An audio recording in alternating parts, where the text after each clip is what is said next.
Hey guys, my name is JessiMew, and welcome back to Yonder, the Cloud Catcher Chronicles. In the last episode, we visited the Halloween festival in the tailoring town of Bobentoff. So that's why our adventurer is still dressed up in some of her space witch costume. I decided to leave some of it on because it is absolutely adorable, but I did make sure to put her cardigan back on too, because I felt like she could use a little bit of extra protection against the cold. Not only are the seasons getting colder, and it looks like winter might be just around the corner, but today we need to get back to work trying to find that Arcadian Ice. That's the next mission on our journeys to complete the Cloud Catcher, or repair it anyway with the help of all of the masters around the world. Now, since the last time we played, they actually added a very helpful item to our crafting menu that kind of serves as a quick travel link. This Traveler's Knot, a special knot set to tie together two locations. It's very cheap to make two, only 2 vines and 1 stone, so we might as well make a whole bunch of these. And then we should be able to travel back and forth from all of the different little farms that we've opened up around the world. So let's see if we can maybe warp directly to the mountains. Yeah, our shivering farm. This will make it so much easier. It'll save us so much time too, because we don't have to try to find that very tricky entrance to the mountains to get back to Arcadia. But oh my goodness, oh my gosh, this storm is like just as bad as the one that left us shipwrecked. Oh, I hope this isn't some sort of terrible omen.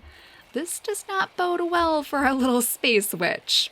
We're going to have to cut through all of this awful fog and rain to get back to Arcadia, but luckily we can just follow the mini-map. That's probably the easiest way to do this.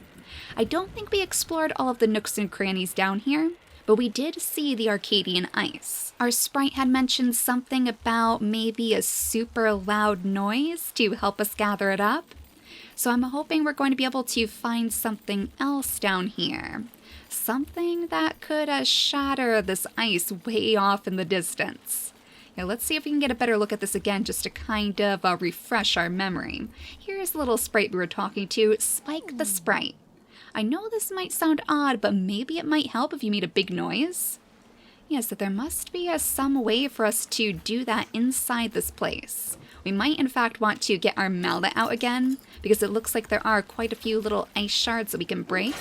So maybe if we find a secret corridor, some sort of a secret little pathway, it'll lead to the item we're looking for. Kind of like this one back here. I don't think we've gone into this one yet, so let's see what's around the corner. Oh, there is that a bell?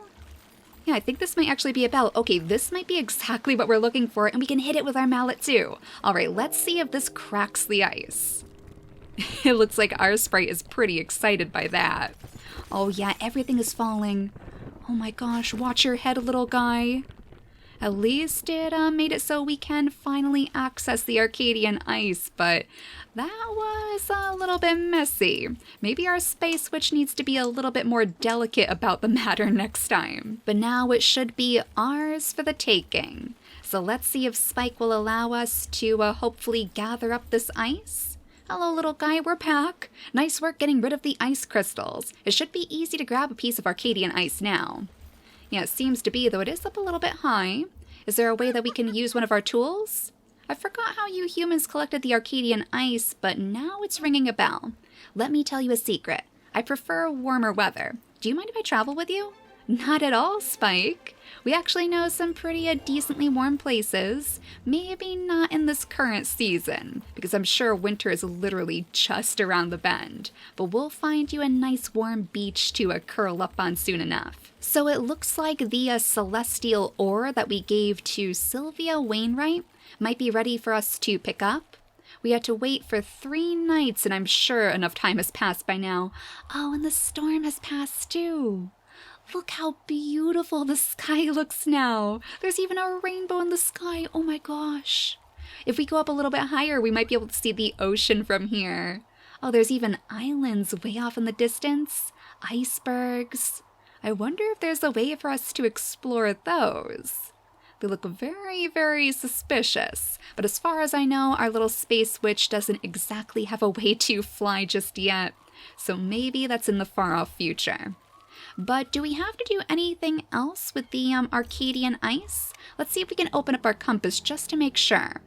We need to seek out the Master Tailor next. We haven't completed their mission, and I'm sure that person is in Babentopf, but the Arcadian Ice seems to be complete. So why don't we go ahead and talk to Sylvia Wainwright before we go to Babentopf? Since she actually lives around here, I think her village is way at the tippity top of this giant mountain. We might as well go there now. That way we don't have to backtrack all the way back to the snowy landscape and probably make Spike a little bit angry in the process. Though at least he's cozy warm inside our backpack. I guess in some roundabout way we did actually fulfill his request. Yup, there we go. This is looking familiar. We just have to follow those big giant lanterns, and that should lead us straight over to her town. It's too bad we don't have a farm off this way that we could maybe warp to instead. But I'm sure Sylvia is going to be very, very happy to see us. I can already hear her working away on all of her items, tinkering away far off in the distance. Let's go ahead and smash open all of these little ice shards though. Smash our way into town. I'm kind of surprised that they've blocked it off yet again. I guess they're not used to getting too many visitors up here. And they know that if anybody really needs to find them, it must be for very important business, just like our little space witch. So Sylvia, where on earth did you go? I think I see her over by all of those stalls. Oh, it's been a long time since we've said hi to you. Ooh. Here you go, traveler. Brand new spare parts for the Cloud Catcher. Excellent, so she did finish. You should be able to fit them in easily. Good luck with your quest. I'll remember to send word if we ever need a ghost chased away. Oh, excellent. So we managed to complete yet another part of this Cloud Catcher. Now we just need to go find the Master Tailor. So let's get right to work on that. It looks like we'll have to speak with Tegan Gabardine to see if we can make the sails, I believe, for the Cloud Catcher. So why don't we actually go ahead and use yet another one of our traveler's knots? Because I'm pretty sure that we opened up another farm right next to Babentopf. I hope it's this Hearthwind farm. I hope that's not the one that Bushel takes care of. There we go. This is the one I was thinking of. You can tell it's related to Babentopf because of all of these lovely little fabrics, of course, drifting in the wind. Now we will have to make sure that we don't accidentally get ourselves stuck in another one of those Halloween events, because technically it is still the fall time in the game.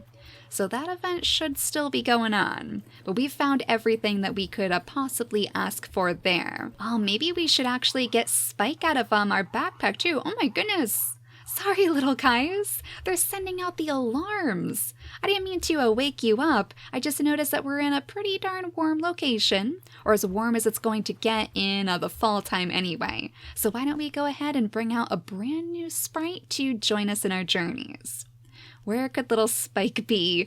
Oh, he has the most adorable hairdo. He lives in icy cold places, though he is rather forgetful. Spike is a friendly sprite who wants to be part of a gang. Oh, that must be why he has that lovely hairdo then. The only thing he's missing is the leather jacket to go along with it. But I think he'll enjoy his time wandering around with us as we wander toward the tailoring town, the spooky tailoring town of Babentopf again. Yeah, this is a little bit out of season now, but we're not going to... Oh, okay. It looks like all of the pumpkins may have just disappeared. Oh, they must have heard us. I mean, we don't want to ruin your fun or anything. You can go ahead and have your celebrations. We'll just skip it for now. It looks like our Master Tailor should be right in the center of town, though. So it's not too far away, right next to this giant ball of yarn. Well, I wonder if they enjoy all of Old Lady Beckett's cats. Cloud Catcher sails? You honestly think you can fix the Cloud Catcher? My dear Gramps sewed the original Cloud Catcher sails for the Cloud Catcher. He used to tell me that story over and over and over again, so you should know how to make them, right?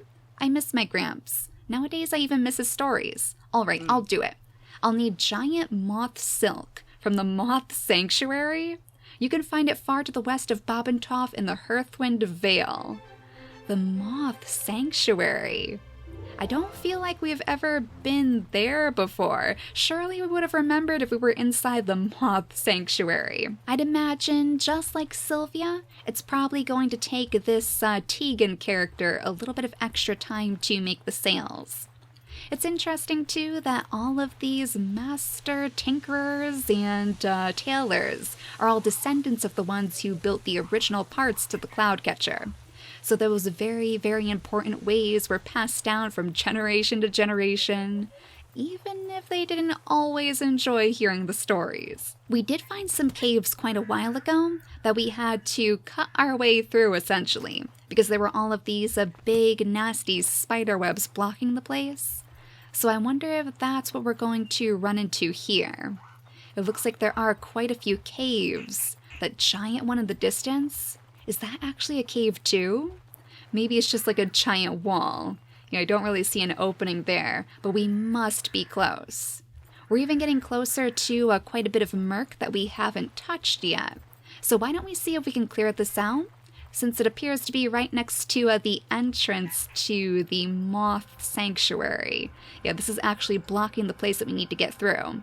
Oh, but we have plenty of sprites to do the job. So Spike, with his giant tail, oh my goodness, can go ahead and clear that right up for us. And then we'll see if we can spot any moths out here. Surely being the Moth Sanctuary, there would be plenty of little bugs fluttering around. But it seems awfully quiet except for this adorable little sprite. Oh my goodness. Look at those eyes. Hello, Sprite Seer. You require silk? I'm sorry, the great silk spinning moths have all gone. Since the great accident, people have neglected this place. The circle of life is broken, but it can still be restored. Bring me flowers from the far corners of Gemea and I can make the sanctuary bloom again. You will have the silk you need. Oh, that's gonna be pretty easy for our adventurer, because we collect so many flowers. Look at that. We only needed 3 ciliums, 3 leah buds, and 3 moonsilk flowers. Well, Woodrow, we already have so many more than you need stuffed inside our backpack. Thank you, Sprite Seer. I will tend to the flowers now. Come back in 2 days and you shall see the balance of nature restored. Oh, so it's going to take a little bit of extra time for the moths to come back, but I suppose that makes sense. Doesn't happen overnight after all. The moths need to get wind of all of the lovely little flowers that Woodrow is going to plant, and I can't wait until he's part of our team too. He is another very, very adorable sprite that I'm looking forward to taking with us on our journeys. But I guess that leaves us with some extra time to kill, because I mean, we can't really do anything else until the sanctuary is in bloom. We can't bring all of those materials over to the master tailor. So instead, let's see if we can clean up a little bit more around the world. We have some murk off in the distance over here that we might be able to finally conquer, now that we have so many brand new little sprites on our side. And if we keep on the high ground, maybe we can find some treasures too. I hear the murk though. I definitely hear it. I think it is literally right below us. Or inside this mountain somehow. There must be a hidden little opening. There you are. Alright, what are you hiding down here? We do have enough sprites to crack this one open as well, so Spike, you have your work cut out for you today. Oh, 2 treasure chests. Excellent. We have, what on earth was that? Some sort of seeds. And a spinning wheel? Ooh, I wonder what that does. Let's see if we can find that inside our crafting menu. Add some fluff and after time, cloth comes out. Oh, so that's how we could make some of the more difficult items inside the Tailor's Guild without buying all of the cloth from other different shopkeepers. Very, very interesting. And I mean the fluff, I wouldn't be surprised if we could get that off of those big fabbits, or maybe even those alpaca-looking creatures. There are some really interesting things inside the Tinker section of our crafting menu. We have cheese makers, we have fertilizer makers, firework displays, and seed makers too. Add some crops and after time, seeds come out. But we kind of need a good place for us to actually plant those first. So we'll carry on for now, but that is something that our little space witch will keep tucked in the back of her mind. Now, the Great Beard Off, I believe, is another one of the quests that we could actually complete right now. I'm pretty sure that I actually managed to find one of the ghost fish. Yeah, it looks like I did catch that, but we need to make ghost fish stew in order to deliver that to her and finish off her hopes and dreams of growing a fantastic beard. So luckily the ghost fish stew only takes one ghost fish, one mushroom, and one little bottle of water too. So let's go ahead and make that. And then I believe if we yet again use our traveler's knot to go over to the Shivering Plains, we should be able to find Katie, I believe. I think her name was Katie pretty easily. The thing was, she wanted us to deliver her the ghost fish stew at night, because supposedly that's the best time to let the stuff work its magic. Just like how we had to catch the ghost fish at night too. So I think you'll be quite pleased with us. It's almost the exact time for the perfect beard, the perfect application time. Oh, you've got it. I'm going inside to spread it on straight away. Come back in the morning. It so needs time to work its magic. Alright, I suppose that makes sense too. So we'll be back as soon as the sun rises. And we better see the most fantastic beard on you, Katie. That is what we are all waiting for. If I remember correctly, she wanted to do this as a way to have the best beard in town. As a way to potentially beat somebody else with a pretty fantastic beard too. So it'll be interesting to see how all of this goes down. Now, do we perhaps have enough sprites to clear this murk yet? Yes, we do, more than enough. We only needed 5 little sprites to get our hands on this treasure chest. So I wonder what's going to be inside this one. It's nice to do a little bit of cleaning up around the world. Oh, some more shampoo. Oh, I bet that one is really, really pretty.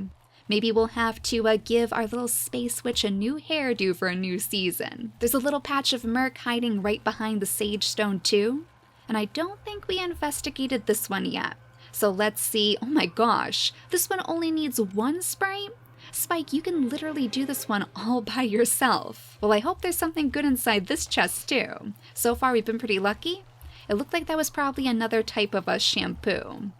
But the sun is just about to rise, which means that I believe Katie will be ready to show off her fantastic new beard. I'm actually not quite sure where our grass fox friend may have ran off to. Hopefully they're okay wherever they are. I'm sure they'll pop up again just like they did when they accidentally fell in the ocean a long time ago. Oh my gosh, I think I see her already. She has a gigantic beard now. Oh my gosh, it actually worked. Hello, Katie. You're looking mighty different from the last time we saw you. Ta-da! This is so cool. I mean, check this beard out. It is so beardy. Just wait till Boone the Beautiful sees my beard. I'll be all, hey Boone, looks like you're not the beardiest anymore. I still can't believe it worked. I've written down the steps I followed to grow my beard so you can grow one too. Oh, okay. I've so got to wax and comb my beard before I show it off to everyone. Thank you again.